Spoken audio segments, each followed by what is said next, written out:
This is What a week. What a week. Celebrity guest. Celebrity guest. Our celebrity guest today is a dude whose name is synonymous with some of the best curated DJ sets ever, like ever. In South America, his name refers to a fruit that tastes like a combination of kiwi, citrus, and pineapple. In South A, Lulo is said to taste like a combination of lounge, deep house, yellow-bone pretty boy, and a dollop of shy humility. Please welcome Skululo, Lulo Cafe, Maliwa. What? I couldn't have even researched that myself. That's apparently how you taste. Yeah, okay. Is there any element of truth to that? I have not tasted myself. Yeah, no, I will need to interview them. We'll need to bring them here. Lulo 101, because your average uninitiated person would assume you are a free stater.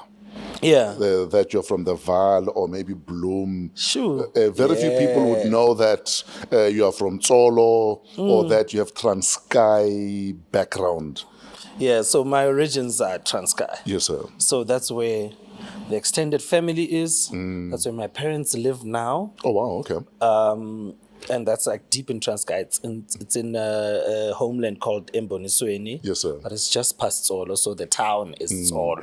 Oh, so when you guys go to town, you go to Tsolo. Yeah, Yo. That's what it is. And Tsolo is also closer to Mthatha. Absolutely. So if you want to go to the city, you go to Mthatha.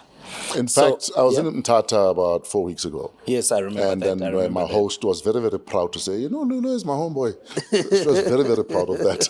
Yeah, so those are my origins. But yes, sir.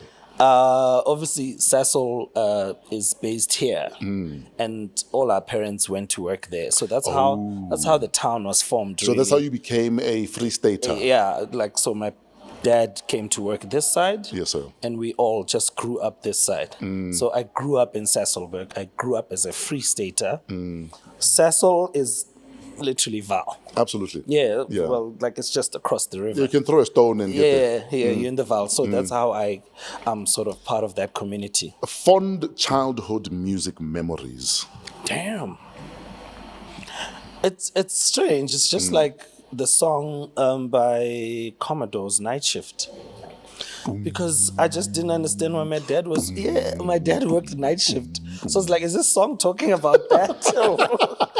It was just a fascination for me, but the song was great. But it just had that connection to me. Like, okay, on a night shift. Sure. That's like the one song that's always stayed in my mind and meant something to me as a child. And tell us about the household. I mean, what kind of household was it? How many kids?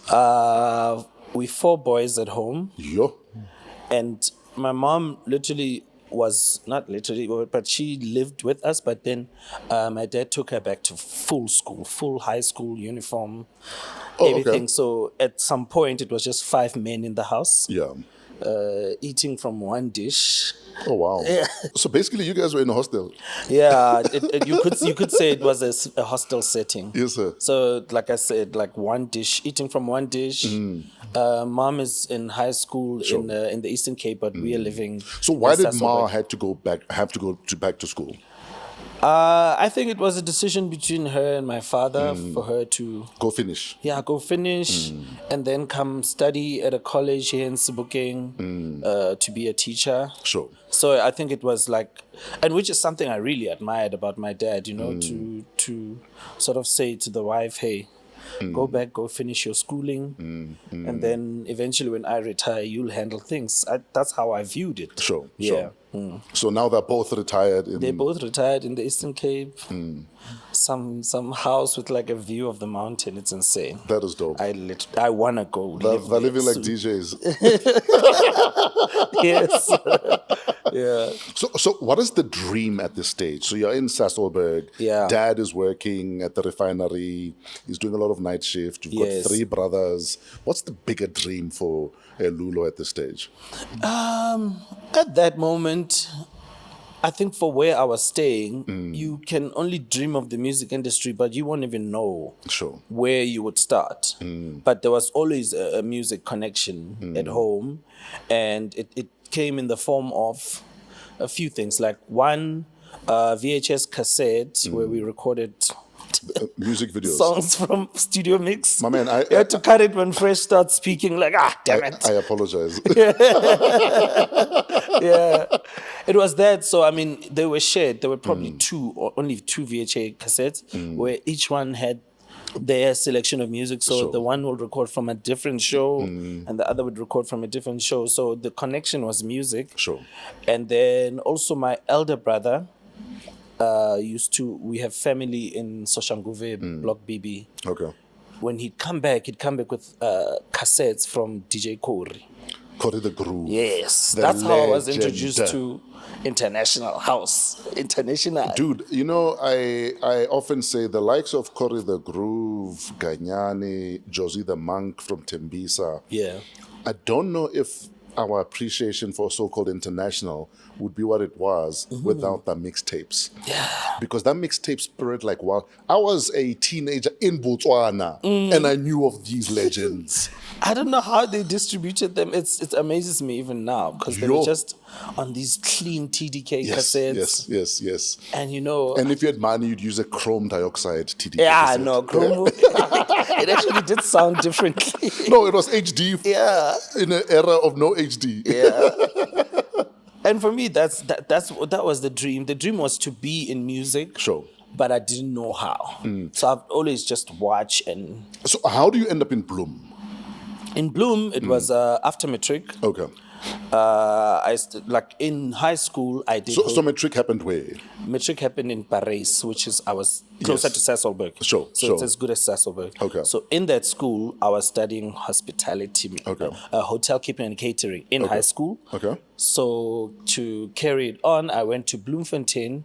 It was formerly called Technikon of Free State. Oh yes. Now it's called CUT. Yes. I studied there. I went to study there hospitality management. And so you're supposed to be a guy there running a hotel. And the clubs happened. Yeah. I started. And you know, Bloem has legendary nightlife. Yes. And for years.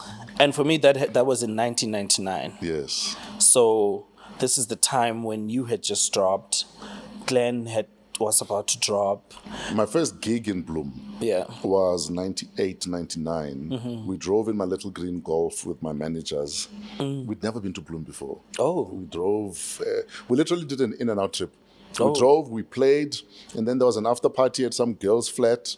And then at 6 a.m, we drove back. Whoa. In my little green Golf. And I fell in love with Bloem then, and my heart is still in Bloem. Yeah, because then the vibe was, Bloem was just on another level. You just felt like everyone is there for one thing and music. And my most fond memory of 1999 was when Channel O did an event, a house explosion. I think with Christos. Yeah, Chris, Vinny were launching the album. Yes. They also had Glenn Lewis there. Yes, sir. It was Glenn was huge in Bloem. Yeah. Bloem and Lesotho loved Glenn. Yes. Yeah. So it was the most epic night I've ever experienced in my life. Yeah. So, I mean, since then, you guys just kept coming. Yeah. And every time I was just that boy standing there in fascination of what the hell are these guys doing? You know? And another memory was at Club Absolute. Christos is playing Moloko. Sing it back. No. The Time Is Now. Oh, Time Is Now, yes. Yeah, I think the Can 7 remix. Yes. And they are the rest of the guys, I think Vinny, Kabzela is there. They're all standing around the DJ box, hands in the air. Sure. It was the most like goosebump moment of my life in music. Yeah. In fact, my favorite nights in Bloem always included Vinny and Christos. Yeah. They were just and there was almost like a cult following where you knew that if Vinny and Chris are in Bloem, it's going to be a wild party. And Chris had that ponytail looking like Steven. I think that we used to call him Steven Seagal. No, we used to call him Steven Seagal. I think it gave him superpowers. There was no way. It just elevated whatever he was doing. You know why we called him Steven Seagal? Yeah. Because we went to Miami for the Winter Music Conference for the first time in 2001. Yeah. When we arrived at one of the clubs, one of the bouncers like, yo, Steven Seagal is in the house. Is that how you got in for free? Okay. So we've been calling him Steven Seagal Since then. and then the ponytail obviously disappeared. Yeah. So Bloem, you finished school. No. That's why I say the club thing happened. Oh, we flunked you out. Yeah. Okay. In my second year, I just couldn't continue. It was a matter of saying to my parents, please can I try something? Sure. I see what I've done here. I've messed up, but please can I? So you failed even? Yeah, I know. Okay. It was bad. Okay. So I was like, please can I try something out? I've got this thing. And when things, and my parents were just like, listen, fine, but when things go bad, you have a home. Yeah, sure. Come back to Sasolburg. And in my mind, I'm like, A one-way ticket. Yeah. Yeah. Now, a lot of people don't know your Angie Khumalo connection. Angie Khumalo is a sportscaster. Yeah. Also does radio. Did radio like years ago even. Yeah. But a lot of people don't know that your love for radio is linked to Angie. Tell us about the Angie connection in Bloem. I met Angie, my word. Like how I connected with Angie was because she was doing radio. I just was fascinated by it. But at that time, I was working at the Musica in Waterfront. Waterfront was still a passage then. Was that the plan you told your parents you were going to make? When you went to music, was that the plan you told your parents? I just got a job. I just got a job. Yeah. And after meeting Angie, she was my first experience of radio. I mean, obviously, I've listened to you guys and everyone, but my first experience of being in the studios with someone and watching them do it and hearing them do it. Sure. And for me, it was like, I need to do this. And she was just like that grace. She kicks ass. Angie kicks ass. But at that time, like I think I felt like a young boy crushing on this goddess. Yes, sir. That's what she was to me at that time. That was like what Nothemba Maduma was to me when I used to hear on the radio. There we go. Yeah. So Angie was that. Like I was just fascinated by what she was doing. We used to walk long distance walks to just so I can be at her radio show to listen and see.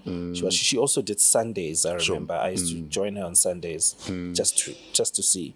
And really, it's been that. And then I couldn't see her for a while. And then when she came this side, I was just like, I'm glad you're back on radio. Like this is like now a continuation of who I've always seen you to be. And she's just too amazing. So you're working in retail. Yeah. You're working in retail, life is happening, you flunked out, but you have a dream, there's a picture, but you know that, if all else fails, I can go back to Sasolburg. Yeah. But it's not an option. Yeah, no. So how does Lulo then worm his way into the larger industry? So within retail, well, there's two parts of retail. There's the Bloem part. Sure. In Bloem, I was a sales assistant. Sure. Who went from being just a casual working on the weekend and to being a permanent.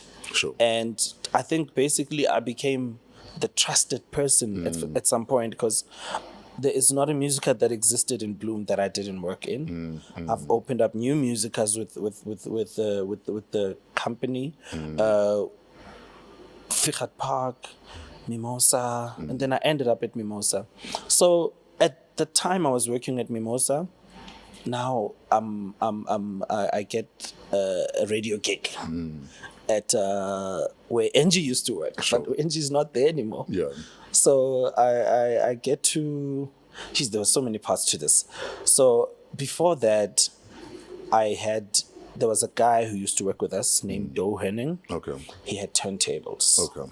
I was like, you are the guy who's going to teach me how to DJ. So every Sunday I'd go to his place for about 2 to 3 weeks just for him to show me how to DJ. Legend has it you learned how to mix in 2 weeks. Yes. And then did a gig. Yes. So I spoke to Shakes. Yeah. The stories are so intertwined. I spoke to Shakes who had a weekend show, a mix show. And I was like, Shakes. Bloem legend. Yeah, Shakes Kumar. Yes. I was like, Shakes, I want to come through and do this. Yeah. I just want to go practice. I just want to go buy a few vinyls and then I want to come back and do this. He's like, okay, you have 2 weeks. I'm like, okay, I'll do it. Yeah. And I was just a doze those places. But already, the thing about learning something, sometimes you can learn something from just watching it. Absolutely. And just watching someone do it. So I'd already been watching a lot of DJs. Okay, they put it there. It means the song is there. So you had an idea. I had an idea. So learning was sort of like the practical part of things. Sure. So Doe taught me 2 weeks, and then in 2 weeks' time, I was at Shakes' show, playing, starting off with what was that? The Moves. If You Leave Now. I remember that was the first song, an alternative version, and I played that 30-minute set. Went well. Parallel to that, I saw that there's openings at the station for presenters. Okay. And I went. They made me read a news bulletin. Okay. just to test me out. Yeah, I remember. They made me read a news bulletin, and I read it, and he was like, "Okay, we'll call you." And luckily, they got me in. Oh wow. Yeah, they got me in. I started doing radio there. It was radio of a different kind. So I was I was in retail, and right after that, I'd go to radio. And at some point, it just felt like I've reached the ceiling.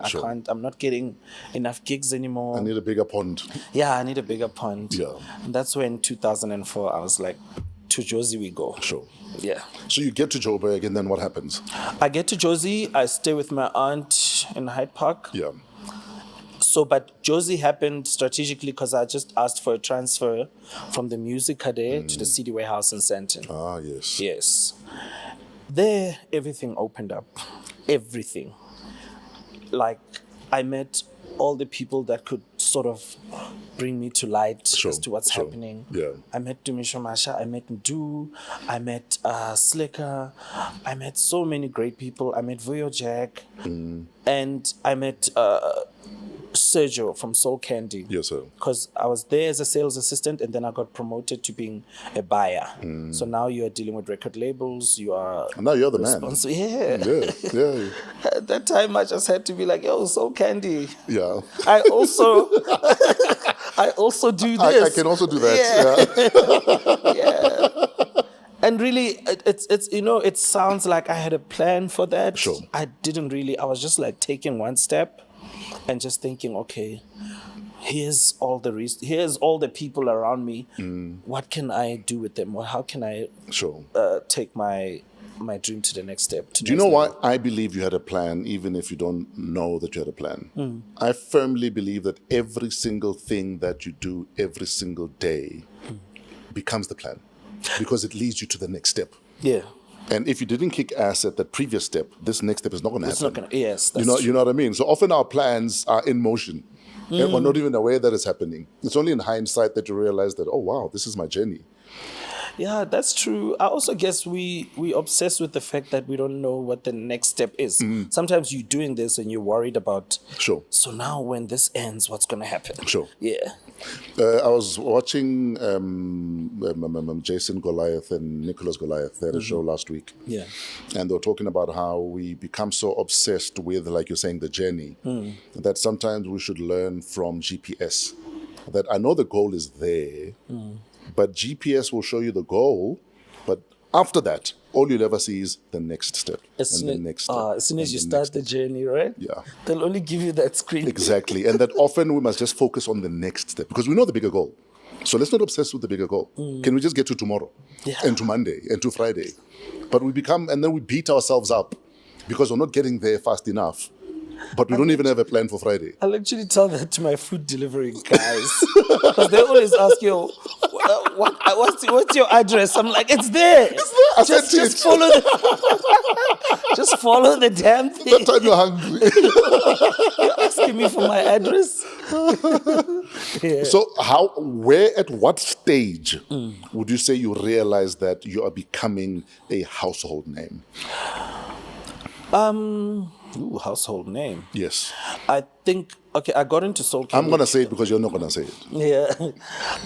I got into Soul Candy in 2006. And I mean, I was surrounded, I got surrounded by guys who are very supportive. Yeah, you started at Soul Candy as I was starting at 5FM. I remember, yes. Yes. I got surrounded by guys who were very supportive, who saw it in me better than I saw it in myself. Terrence, Giggs, Clive, Max, Brian Black, all those guys just pulled together around me, even Tulani the Warrior. Sure. Yeah, but generally, that's what it happens even with girls. The yellow bone gets all the attention. So the guys are like, guys, we have a yellow bone in the team, guys. Let's protect him. They pulled together around me, and I mean, I got in to rather introduce the CD side of things. Yes, sir. Yeah, because I mean, Soul Candy was just vinyl, so I got in to introduce the CD side of things. And things are evolving fast at this stage.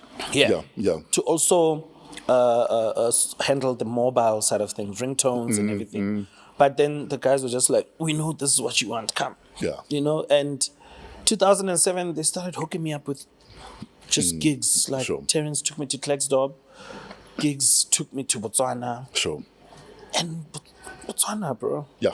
Botswana just happened for me. And Botswana still loves you. Yeah, Botswana just took off for me. Yeah. All of a sudden, I'm at Fashion Lounge every month. Yes. And I'm like, okay, we good. And then 2009 happened. They were like, okay, compilation, are you ready? I'm like, I'm ready. And the guys also pulled together. Would you say that compilation is what changed everything? It did, yeah. Because obviously you are on a trajectory that is, you're in that direction. Yeah. But that compilation almost...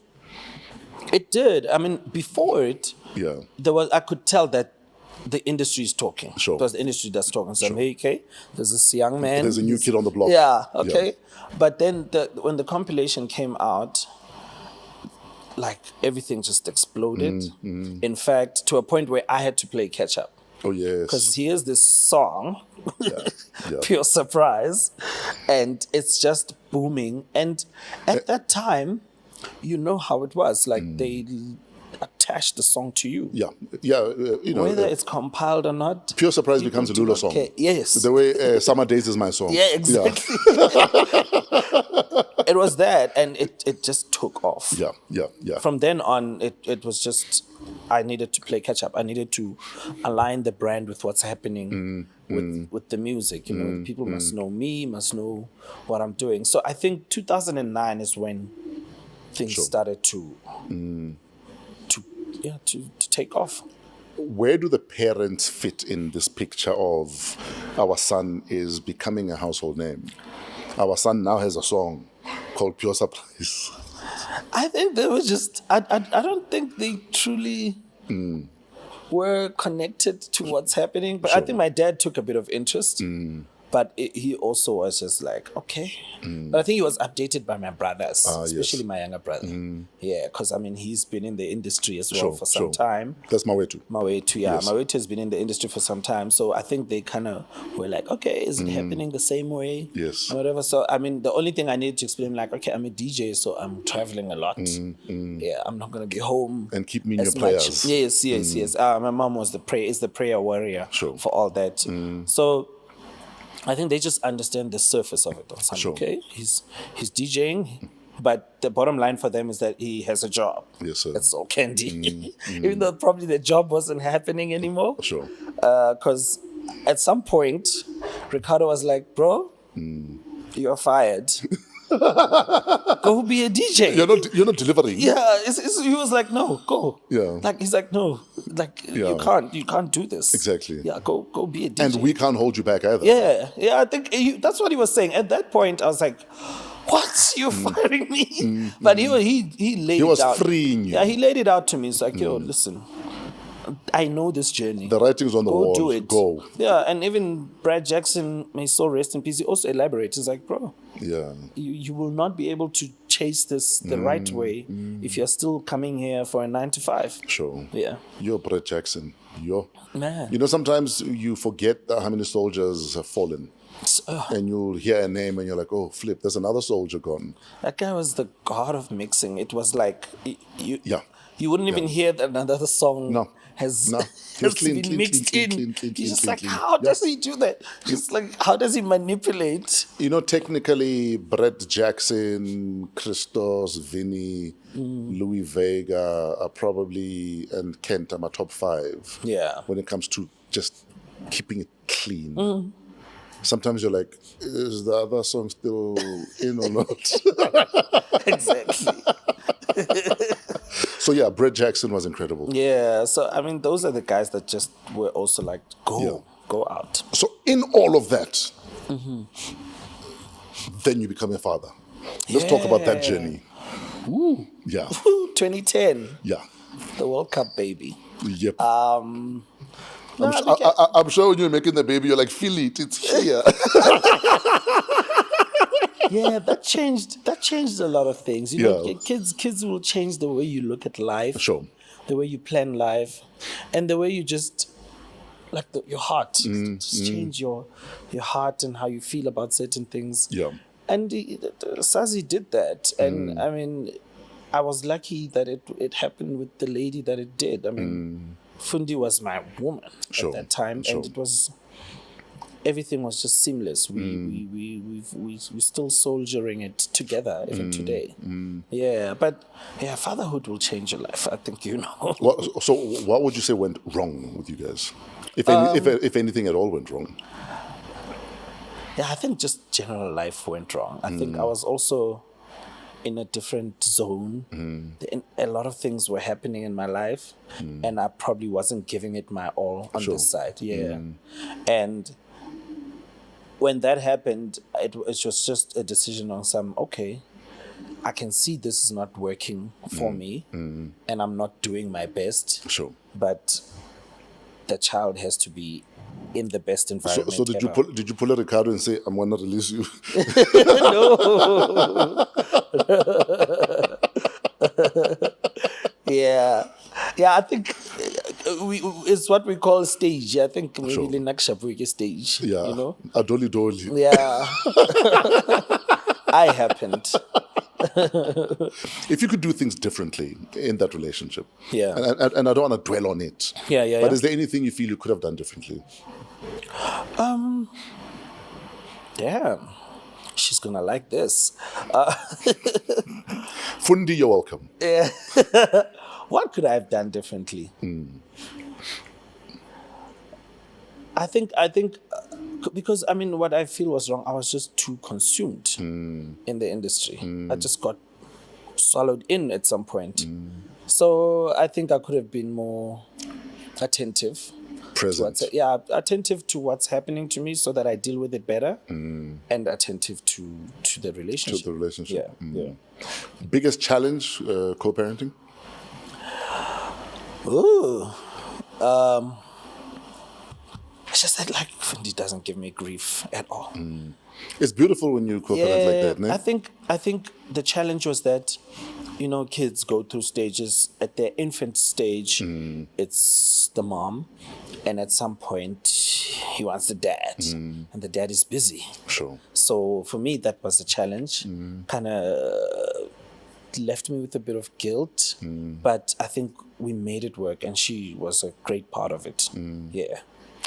Looking at how dad raised his boys, what have you taken from dad's book of raising a boy? Oh, that gentleman is a champion. Yeah. If there's one big lesson I always walked away with. We must eat from one plate. Yeah? We must eat from one plate. That was a lesson too, you know? Like, I cannot eat. If food had to come now, I cannot eat freely without asking. We must all eat. Yeah. Like, is everyone eating? Sure. Yes. And also just when something, and this was our fridge philosophy. If something is in the fridge and you know it's not yours, don't touch it or ask. It could be an onion. Sure. It could be one egg. Ask, like, you know, just the courtesy of finding out whose it is and whatever. Like, I apply that a lot in my life. Yeah. And you know, as much as, so like even when the kids come over, when the kids are over at my place, because we raised them to always ask, I sometimes forget that. Yeah. So you know, my son will say, "Dad, can I have an apple?" And I'm like, "Dude, you're at home, have an apple." Yeah. But then I remember that, but we raised you to not, don't just. Yeah, and it really instills a certain responsibility upon you. Respecting, and I think more than anything is respect. So it's that, and it's also just looking out for each other, because growing up, it was 5 men in the house. Mom comes during holidays Sure. and whatever. So it was just like, look out for each other. Sure. In whatever. You know, Absolutely. it doesn't matter you, the one who got successful and the other one didn't. We're on the same bus here. Yeah? We're on the same bus. Yes, we are. We are. And it'll happen for you and it might fail for you. It'll happen for the other, but we should all ride together. Let's go from a reproduction to production. Then you start making music. Let's talk about that foray. So making music for me, Yeah. the strategy was that, okay, I'm gonna collaborate with people, with beat makers, people who are really like Yeah. good at it. Because I was like, yo, what am I gonna do? I'm gonna learn all these instruments and whatever. So I'm gonna work with people. Sure. You know, and the thing is, for me, that's how I've always viewed music. Absolutely. If you look at all the greatest songs that were ever produced, the list of people It's a who worked collaboration. on them. It's a collaboration. So I mean, when I first attempted it, I did it with Mino, boy from Soweto. Sure. Mino and Cypher. And that's when the 2010 project came out. The 2010 project was partly a compilation and partly original songs. Sure. So between Mino, Cypher, and I came out I Wanna Love You with Notende, came out Without You, came out the song with Mauritian, Keep the Level Low, Sure. came out the song with MXO, and that was such a like a learning curve for me that time, because the production happened between end of 2009 and 2010. Sure. Yeah, so And it released quite a few anthems. yeah, Quite a to few my surprise, because I mean, dance floor anthems. some of them, I listen to them now, I'm like, jeez, that sounded horrible. Yeah, or we could have done a bit better like here and there. Yeah, but it was such a great process, because Yeah. you know, it was a matter of I've got nothing, but I want to make something out of it. What does it Absolutely. take? Okay, studio time. Okay, this. Okay, that. I'm at Cypher's place. A lot of days I'm there. Some days I'm at Mino's place. We're just trying to make something. And there were more songs than there was. Literally, I was looking to do an album. Submitted to Brad Jackson. He's like, no. no. There were a lot of songs that said, no, we're not doing this. And I think we ended off with those. Yeah. And honestly, I Wanna Love You was the standout one. I was like, Sure. this is the tune. It's catchy from the first listen. Yeah. From the first And listen. I remember even taking the CD to Metro myself for it to go get played. Sure. Yeah. And really, like, it was a matter of making the beat. It was Cypher and I just gave the ideas. I'm saying, I want something that sounds a bit samba-like and everything. And when we were planning, hey, who's gonna do this vocal? I just thought Notende, because me and Notende had spoken before. Sure. In 2009 about doing music. We were in Bloom actually for the Makufe weekend. Yeah. And then I was like, girl, this is the one. You know that Notende singing at a public level started on my radio show. What? Because she used to do radio jingles for me with Cleo. Whoa. So as far back as 99, 2000, I think she was still in high school even. Wow. That's when the public started hearing her voice on my radio jingles at YFM. Yeah, so she's been at it. Wow. Now your project though also introduced you to the other side of the industry where there can be acrimony and back and forth. What went wrong or could have been handled differently with you and Notende? I think it's the agreement. Yeah. Yeah, and even if they probably would have happened verbally. So she's thrown a million accusations at you. What is the truth and what isn't? I think it's the agreements and my understanding of it and her understanding of it. Okay. But there were no written agreements. Okay. But even verbally, I don't think there was clarity. Everything happened in the heat of creating music. As one does. Yeah. And at the end of it all, here comes the drama of it all, and I'm taken aback. I'm like, how? What did I miss? Go speak to Soul Candy. There's like just different stories. And I just felt like the hanging fruit, the low hanging fruit. Because I mean, there's so many people involved in this song. Yeah, but the longest neck is the one that gets the chop. Yes. And it was a bit of a hurtful experience for me. But I just felt Did like... you call her and say, let's talk we about this? spoke a lot of times about it. Yeah. I But think didn't were find just- each other? We were just not finding each other. And it saddens me, even just thinking about the song, that it went there, because it was such a groundbreaking song. And in reality, and just how I viewed it, it was a butter trade. There are two songs. There's one song that's on my album. There's another that's on her album, which is still a collaboration between me, her, and Cypher.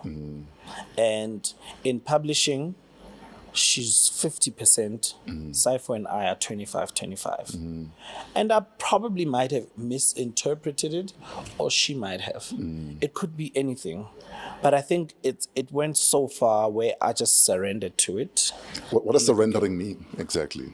I just let it be. I was like, okay, whatever. So there's been no happens. resolution. No. There's been none. And then do you and Soul Candy owe her money for it? No money? Has money made?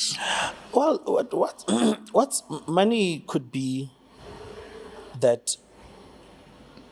Okay, if we're talking money, as far as I understood, and as little as the money could have been, when we were creating the song, I paid a session fee, I paid studio fee, everything. For me, that meant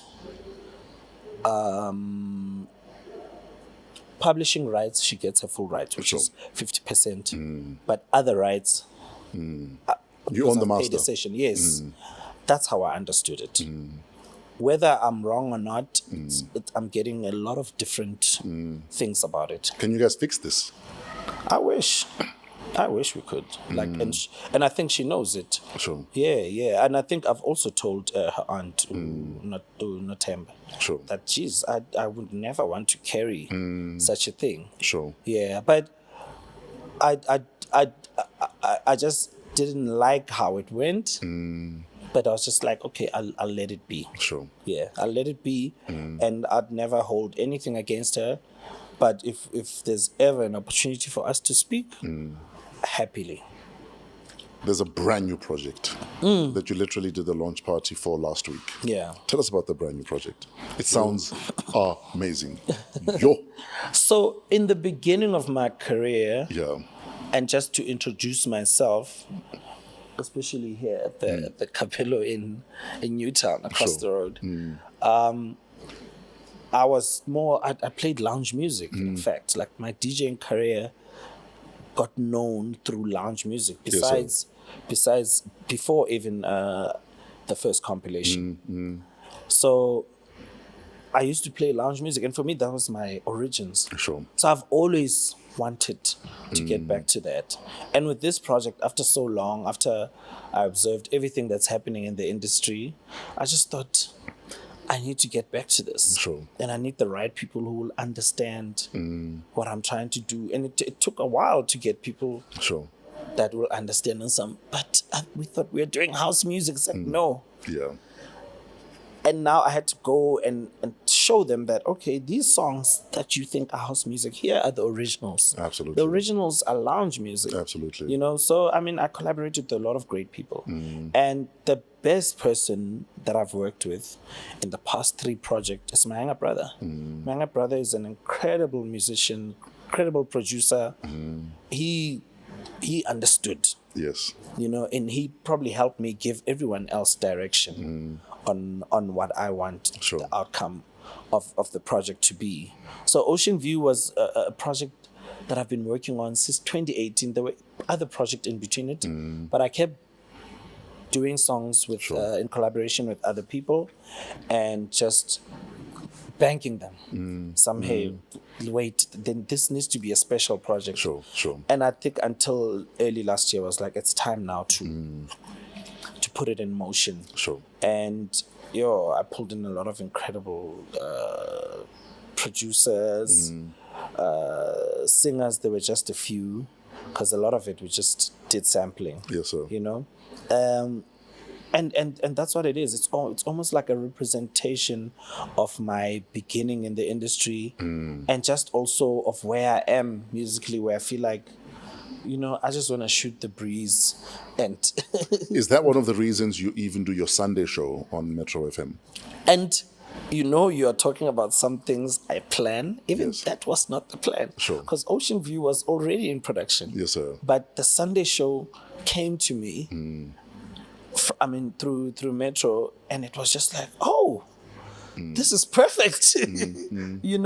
Because I could easily fit into that show, because it's music I've always... I repeat, doors open when you are ready for them. Yes. I don't think it's a mistake. So it was literally something that happened in unison by some divine intervention.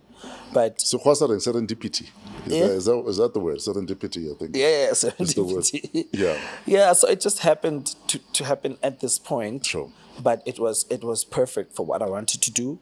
Yeah. So Ocean View, how many tracks? Where do we listen to it? Where do we get it? Ocean View is 12 tracks. It's on all platforms. Okay. All platforms. In fact, I'm really trying to see if I can put it on vinyl. I was about to say, please release a vinyl just edition. a collector's item. It's expensive, but I want to do it. It's worth it. Because it's a very special project for me. I've worked with amazing people, and I feel like it did more than I expected. Yes, sir. The feedback I'm getting is more heartfelt. Dude, it's an incredible project. Yeah, It's an incredible I'm getting project. a lot of heartfelt feedback, and I'm just like, okay, Sure. this is obviously something special I've done here. And I'm already trying to work on something else. Let's go. The radio show, where do we catch the Sunday radio show? Sunday, it's 6 to 9 p.m. Yeah. Supreme Lounge. So for similar vibes. Yeah, absolute Yes. similar vibes. Honestly, It's a kick-ass show. my excitement is just to curate everything. Your Sunday show yeah. is so good. It only makes sense when I'm driving. It's So like- sometimes I'll just get in the car and just drive for an hour. Yeah. Just to get a smaller dose and then just drive back. It's such a passion project because I'm alone on that show. Alone. And I'm talking technical, everything. And don't you find you realize that your entire week is almost consumed by this one radio show? Yeah. Because you must curate it perfectly. Yes. And I'm not complete until I've done that work. Yes. And when I sit and actually do the show, there are times on radio where you just switch, the music is playing, you just turn it down and you start doing your own thing. I don't on Sunday. Yeah. You're fully present. I sit there, I listen to the songs like I'm listening to radio. Yes, sir. Or I'm in the car somewhere. And that's what it is. That's what it feels like to do that show. Yeah. Let's change gears a bit. So this month was Men's Mental Health Awareness Month. And one thing I've learned to appreciate about you, us being in a WhatsApp group or two together, is your honesty. I remember there was a time where you felt you were not in a good space. And you told us in the group that, guys, I'm leaving. Yeah. I'll come back when I'm in a better mental space. Yeah. Let's talk about that one ability to handle your mental health and your ability to even open up about it. Any other person could have just muted the group. Yes. You know what I mean? But you took the courtesy of saying, guys, I am leaving the group. I'll be back when I'm okay. Yeah, I think, and especially the world as it is now, with the access to social media and everything, we bombard ourselves with a lot. Yeah. And we find ourselves so consumed in trying to be all of that. Yeah. And in certain instances, like WhatsApp groups and everything, you are in a bad space, but Fresh is excited about something that is happening now in his life. Sure. And it's not jealousy when you feel some type of way. It's just like, I wish that could happen for me too. Sure. But it sort of hurts, it's that kind of pain that you feel when someone is doing better, but you are not, but not for them, but for yourself. Why am I not there? So for me, it was sort of like, it's I do that like in progression. Like I've just learned to sort of always afford myself some peace. Sure. switch off when I need to. Whatever is happening around me, it could be a big deal, a big meeting with someone, whatever. I'm always like, no. I need to be in the right space to do this, and it has cost me money. I won't lie to you, it has, but it's just the piece is better. To communicate it will always be tough. Sure. And only because as men we were brought up a certain way. To be tough. Yes. We were brought up a certain way. So it's always tough to communicate. And also I've learned to not say things in the heat of the moment. It's hard not to, but it's easier when you've thought about it, and you can probably simplify your communication and be like, gents, I'm not in a good space. Can I just step back? Sure. And I think when you do that, there's no where everyone comes to you like, what's wrong? What's happening? Whatever. Sure. It's like where everyone is reminding you that you have a problem. So I've honestly learned to take care of my peace of mind. Protect your peace. That I protect it, because there's a lot happening, especially in this day and age. There's a lot that even us as human beings we've done wrong, or we don't know we've done wrong, but when it gets when it comes to us, when we are presented with such things, we tend to retaliate or we do whatever. But I've just learned that I need to be in a space where I can step back, observe, think, respond in a manner that will not complicate things. Sure. So it's honestly work in progression. I'm not saying I've nailed it, but I'm just at work trying to be a peaceful person. But you also packed your bags and you left and went back To the home, as it were. Why did you do that? I didn't go home. Well, I moved back to the Vaal. Yeah. And that decision was quite tricky for me because it happened in 2017. I looked at where I am in Joburg and what it has done for me, the influences, everything that sort of has brought me to where I was in 2017. And I was like, I need to go back to some sort of originality or some sort of normality in my life. And I thought, I'm not one to say to people, no, don't go stay in Joburg, don't do this. But I thought for myself at that time, I need to move back. Let me unplug. Being a normal, out here, solo, and whatever. And I moved back and I live in Vanderbilt Park. My childhood friends I hang out with. Like, it brought a different perspective on life for me. And I'm in a better space, and there's always suggestions. Things are happening. I'm like, trust me, I'm happy here. I'm okay. I'm okay. And I'm not saying when it happens that I'm compelled to come back to Joburg. I won't. I'll do it. But where I am now is... Yeah, if you can operate in Jersey and the rest of the country, but live in the Vaal, why not? Yes. And it has also opened my eyes to a lot of things. Like, for me now, my goal is just to contribute to the industry that side. And I've just been doing that. That's what I've been about. And then there was the issue of the leaked tape. Tape. Yeah. What happened there? That's just a matter of trusting people in your private space, and they decide they are going to. You know what I loved about how you and Naked DJ handled it? Oh yeah, was how the tape happened. You were trending. Hey, tape of Lulo naked in the hotel room.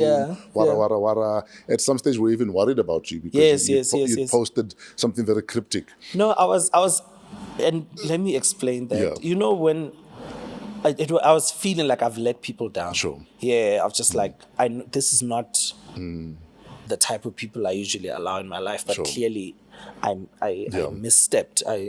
Error in judgment. Yeah. So I was just like, guys, I'm sorry, but I know this is not me. And I needed to switch off for a day or two, to take it. But when you talk about how Naked and I love the fact that a week later you're Naked on the radio. Naked is like, I see you're also a Naked DJ.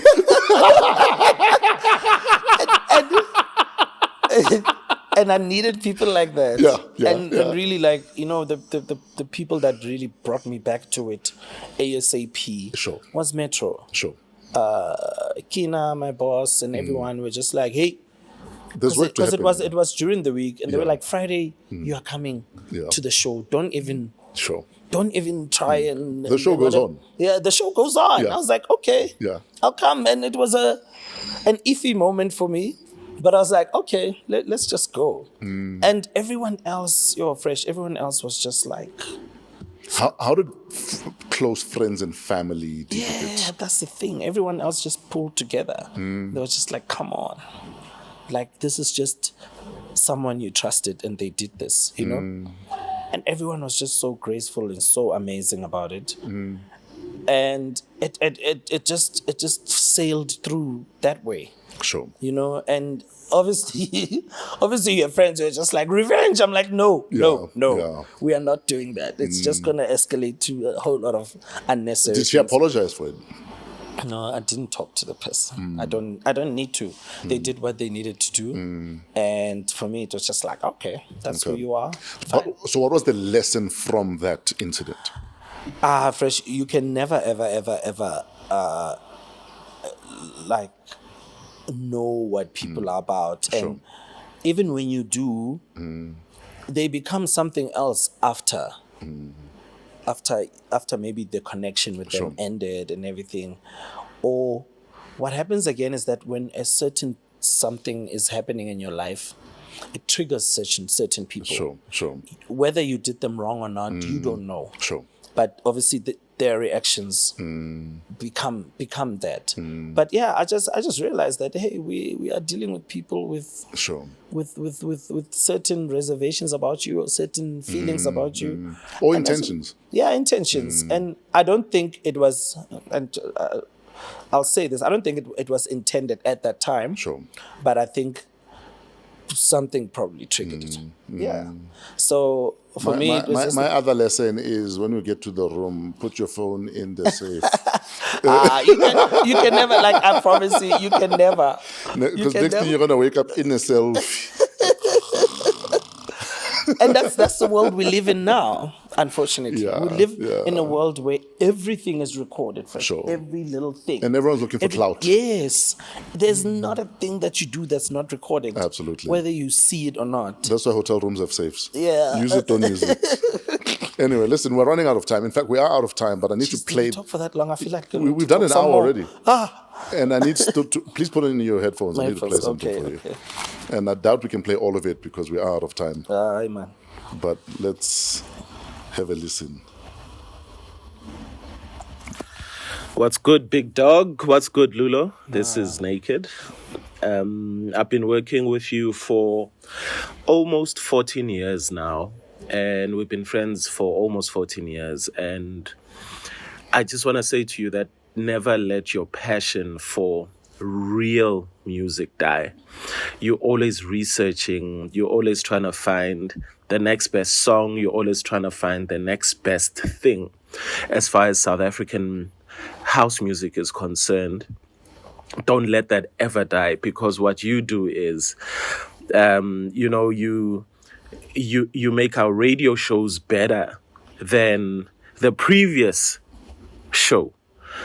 Every single week we improve. You make my love for music grow each and every week as well. And just that passion that you have for real, proper music, my brother, I think breathes life into me as well. Like, you're one of the most solid dudes in the industry. I remember, I think it was probably 2012, after my first divorce. You called me and you found out that I wanted to spend my birthday at home alone. And you said, nope, not under my watch. I refuse to let you be home alone, even though that's what I wanted to do. And you brought me out to the Vaal, and I forgot what I was going through. And that's when I learned to Guti, you are in touch with not only your emotions, but the emotions of the people around you, which you hold dear. And I think that's when I realized that you were a solid human being. All right, ish, you got me going emotional and everything. And I guess, oh yeah, talking about working with Lulo, one thing that people don't know about Lulo is actually a very religious person. I remember he would pray before our radio shows. Every single Friday night, Lulo would pray for us, pray for strength, pray for the team before every radio show. Pray for the ratings. And it's like, hey, dude, Lulo, you do know that you are on a show called Audiogasm and you're working with a guy called Naked. I don't think God is going to be here listening, dog. But you've kept us strong. Yeah. So big up to you on that. So there's one thing a lot of people don't know about Lulo is I love my authentic hip hop, not just commercial hip hop for clubs, but I love proper underground hip hop. And Lulo has a vast knowledge of 90s, the golden era of hip hop music. Not just the commercial stuff, but the underground as well.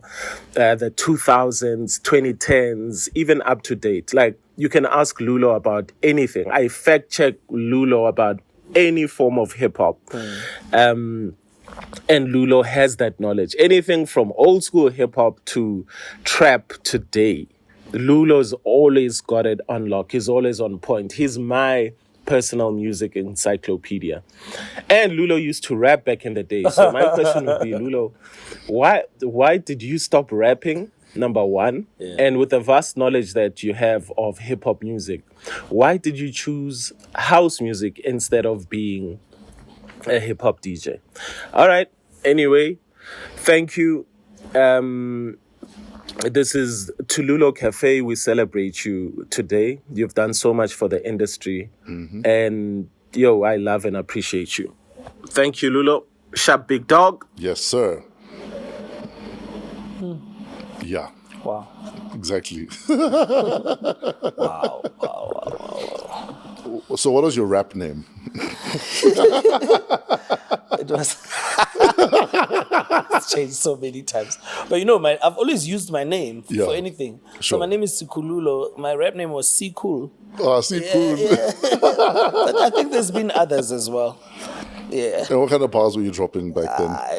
Guys, I don't even remember. You're lying. This is so long ago. This was high school. Every high school 90s. rapper has a go-to verse. I don't remember. Oh my word. What are your thoughts on that voice note from Naked DJ? Naked DJ, man. Like, I wouldn't be doing what I'm doing on radio without him. Like, that guy is the KRS-One of radio. Yeah. He will teach you. Sure. Like, even today, they still bring people to our show for Naked to show them how things are done. Absolutely. Like, the gent is amazing. Solid dude. Yeah, for me, at the beginning of Metro 2011, it was just for music. I was just like, just here for the music. But now I'm so entrenched in radio. Sure. And that's all because of him. He pulled me in, taught me everything, told me, you are not a radio person until you can walk in on your own, put together the show on your own, and run it on your own. And that's where I'm at right now. I really appreciate Naked. It's been so many years of greatness. And I mean, what we built with Audiogasm is something amazing. And even till today, it still feels like a new show. Yeah. You guys sound amazing on the show. Yeah, thanks. Like, we have one last one. We're being shouted at for time. We're being shouted at. But put your headphones on again.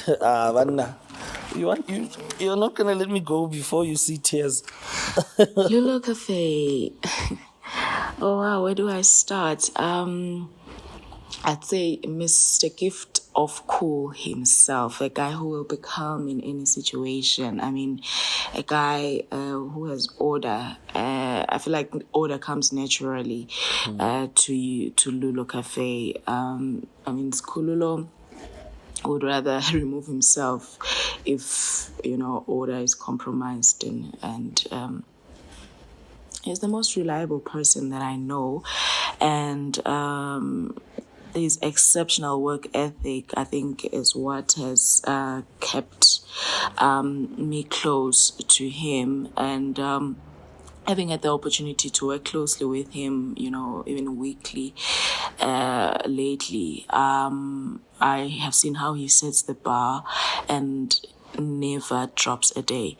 I mean, this guy always shows up where he's expected to show up, and more than anything, I admire the brand that he has built over the years, and how solid it is. And it's a household brand. This guy is a household brand.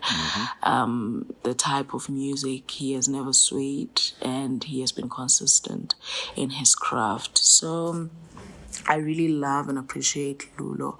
And it's so funny. I was just thinking about how even our friendship started. We shared a joke, and the joke was that when I first heard of the Lulo Cafe name, I literally thought it was a venue. So the first time I met him in person, I actually shared that joke. Yes. And that was just the beginning of a friendship that has lasted for over 10 years. Unknown caller. No, we're busy.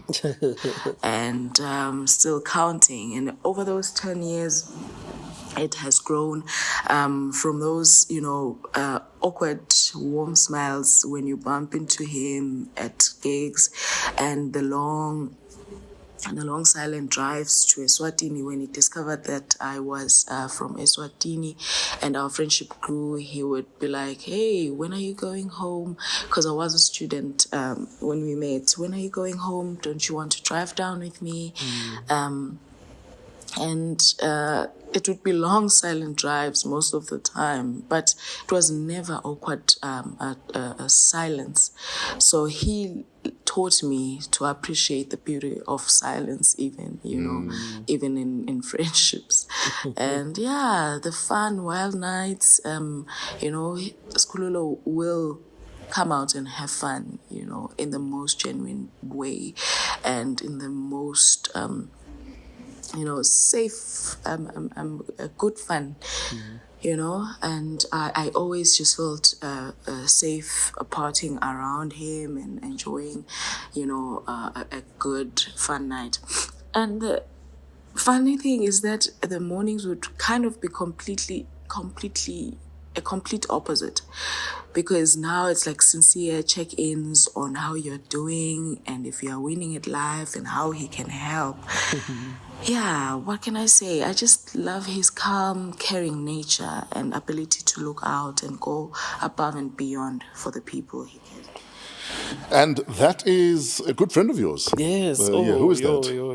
Samu. Yeah. Me and Samu go way back. Sure. That's like, I told you at my home it's just boys. Sure. So she's like a sister. Me and Samu, she was still studying in the Vaal when I met her. And we've just been friends for that long. Did she change when she became Miss Swaziland? Miss Swaziland? I met her like after. Actually. Was it after? Yeah, it was after. Oh, okay. Yeah, I didn't even know she was that. I was like, oh, what do you do when you're Miss Swaziland? Do I tell everyone in Swaziland I know her? Exactly. Yeah, but oh man, she's been such an amazing friend to me. Like the thing about us, we've met so many people and made friends with them, but we've always remained good Consistency, friends. Yeah, and it's just one of those people I have a soft spot for. Sure. Very soft spot. She's a great lady. She's very caring. Yeah. And it's weird to hear her speak about me like that. And I hate that people, I think at some point she had a problem with the silence, because I don't have a problem with silence. Dude, I could sit silently with you for 2 hours, and it's okay, and we're cool. Yes, and sometimes I actually would drive in silence without even music or anything like that. So things like that, I know sometimes they bother people, and she was concerned about it at some point. I'm like, actually, trust me, this is the best time, silence and everything. But that's my sis. Like, we come far, and we do. Now sometimes working with your friends can always be tricky. But I took time. After a long time we've known each other, we've only started to work with each other now. Basically, I was just like, I need to put you into something that's not going to compromise you, because the nightlife is tricky for a woman. And I was like, I need to put you in something that's not going to compromise you, that's going to still maintain how dignified you are. Sure. And we're doing the Old School Tuesday, a vinyl night at Opera. And for me, that's now we've like, I think our relationship as friends has just like gone to the next level. And yes, she's right. I'm the one who checks on everyone in the morning. Hey, are you home? Hey, send me your We all need Uber that trip. friend. We all need that friend. Send me your Uber trip. I want to see you get home. Me and Sam go way back. My dude, we have a ton of other voice notes, but unfortunately we're out of time. Okay. So we want to save them for part 2 of this interview. It has to happen. I have been trying to get you on here for the last couple of months, and you avoided me for the last couple of months. What did I say? You said when you are ready. Yeah, I wasn't in the right space. Yes, no, you said, let me get my headspace right. Yes. And I remember I came to your vinyl old school nights at Opera a couple of weeks ago. Yeah. And then you're like, I just flew in from Mozambique. I think I'm ready. Yes. And I gave it a lot of thought. Yeah. Yeah. It's hard to speak and knowing that I've lived for so long. Sure. I've done good and I've done wrong. So I'm like, I want to speak in a good space, and I think because of the emotions that people go through every day, I do too. There are days where I'm just angry at life and whatever. There are days where I'm just happy with life and I'm at peace. And I try to always capitalize on the days where I'm happy with life. Sure. And I'm just happy with connecting with people. I'm happy to talk. I'm happy to acknowledge my wrongs. I'm happy to celebrate my wins. And it's such a great feeling to hear friends and colleagues speak like that, because sometimes you are just doing who you normally are. You are not seeking anything. It's another day at the office. Yes, yeah, and people notice it. Sure. So it was one of those for me. Absolutely. Yeah. My dude, thank you so much for your time. Bro. On behalf of the Special. industry, on behalf of especially the deep house community, I just want to thank you for your unrelenting push, for your consistency, and for your unapologeticness about who you are, what you love, how you curate your music. And shout out to you, my dude. Thank you.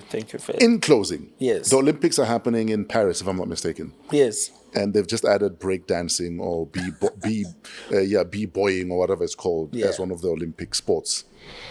If they'd added a deep house category, who are the 5 producers we're sending to the Olympics to represent South Africa? What? Yeah.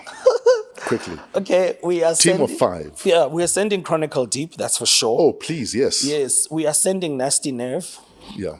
Jeez, I'm just doing this at the top of my head. We are sending Griffith Mallow.